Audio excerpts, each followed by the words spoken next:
तुमच्या घरामध्ये एखादी व्यक्ती मृत्यू झाली असेल आणि त्यांचं आधार कार्ड अजूनपर्यंत ॲक्टिव्ह असेल तर सर्वाधिक चान्सेस आहे त्यांच्या आधारच्या बेसवरती फ्रॉड होऊ शकतं.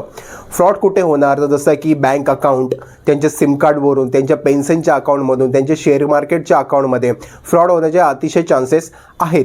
सो ही व्हिडिओ मात्र तुमच्यासाठी खूप महत्त्वाची ठरणार आहे. या व्हिडिओच्या माध्यमातून आपण बघणार आहोत की त्यांचं आधार कार्ड आपण सरेंडर कसं करू शकतो. सो आधार कार्ड त्यांचं सरेंडर करताना आपल्याला सर्वात प्रथम म्हणजे त्यांचं डेथ सर्टिफिकेट हे आपल्याकडे असणं गरजेचं आहे. दुसरं म्हणजे त्यांच्या फॅमिलीमधून कुठल्या तरी एकाच्या आधारच्या लॉग इनमधून आपल्याला लॉग इन करायचं आहे आणि त्यांचं डेथ सर्टिफिकेट सबमिट करून त्यांचं आधार कार्ड सरेंडर करायचं आहे.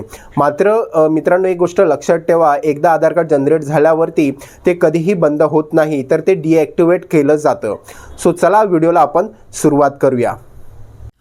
मित्रांनो, सर्वात प्रथम तुम्हाला गुगलवरती यायचं आहे आणि टाईप करायचं आहे माय आधार. इथे टाईप केल्यानंतर मग पाहू शकता पहिली जी ब्ल्यूवाला जी लाईन दिसते तुम्हाला माय आधार, तिथे क्लिक करा. नंतर मग आधार अपडेट हिस्ट्री जी आहे त्या ऑप्शनला क्लिक करून कंटिन्यू वेब करा. इथे लॉग इन या बटनावरती प्रेस करा आणि इथे तुम्हाला तुमचा आधार कार्डचा 12 अंकी नंबर इथे तुम्हाला टाकायचा आहे.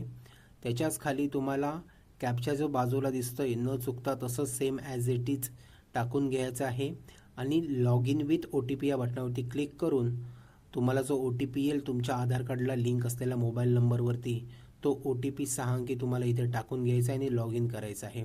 लॉग इन झाल्यावरती पाहू शकता कंटिन्यू इन वेब असं त्यावरती क्लिक करायचं आहे. इथे वेगवेगळे ऑप्शन तुम्हाला दिसतील. आपल्याला जो ऑप्शन पाहिजे तो आपण इथे सिलेक्ट करायचा आहे. त्यासाठी आपल्याला अजून थोडंसं खाली यायचं आहे आणि report death of a family member इथे तुम्हाला क्लिक करायचं आहे. इथे क्लिक केल्यानंतर मग ज्या स्टेटमधून डेथ झालेली आहे, ज्या स्टेटमध्ये तिथं आपल्याला स्टेट सिलेक्ट करायचं आहे. महाराष्ट्र पकडूया आपण.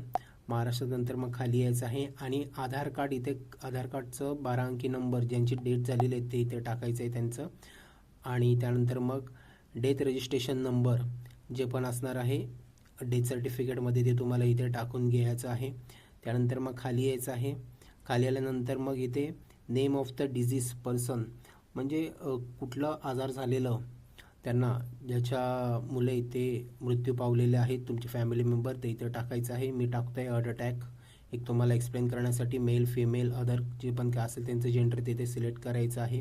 त्यानंतर मग इथे जेव्हा डेथ झालेली आहे ती डेट इथं टाकायची आहे. डेट ऑफ इश्यू म्हणजे कधी डेथ सर्टिफिकेट इश्यू झालेलं आहे ते टाकायचं आहे. इथे अपलोड करायचं आहे डेथ सर्टिफिकेट. गॅलरीमध्ये अगोदर फोटो काढून ठेवा मित्रांनो. तो डेथ सर्टिफिकेट तुम्हाला इथे अपलोड करून घ्यायचा आहे. आता इथे अपलोड केल्यानंतर मग इथे पाहू शकता एक इन्फॉर्मर आपण समजा तुमच्या आधारच्या लॉग इनमधून तुम्ही करत असाल तर तुमचं नातं काय आहे तुमच्या फॅमिली मेंबरसोबत जे डेथ झालेली आहे त्यांची ते टाकायचं आहे. फादर मदर जे पण काय असेल ते, सन असेल ते. नंतर मग इथे क्लिक करायचं आहे, कन्फर्म करायचं आहे आणि अशा प्रकारे तुम्ही रिपोर्ट करू शकता तुमच्या फॅमिली मेंबरचं. बघा मित्रांनो, हे रिपोर्ट करणं खूप गरजेचं आहे जेणेकरून त्यांच्या आधार कार्ड ज्या ज्या ठिकाणी लिंक आहे तिथे फ्रॉड होण्यापासून वाचू शकेल.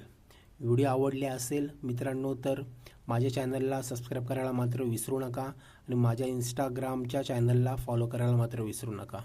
थँक्यू.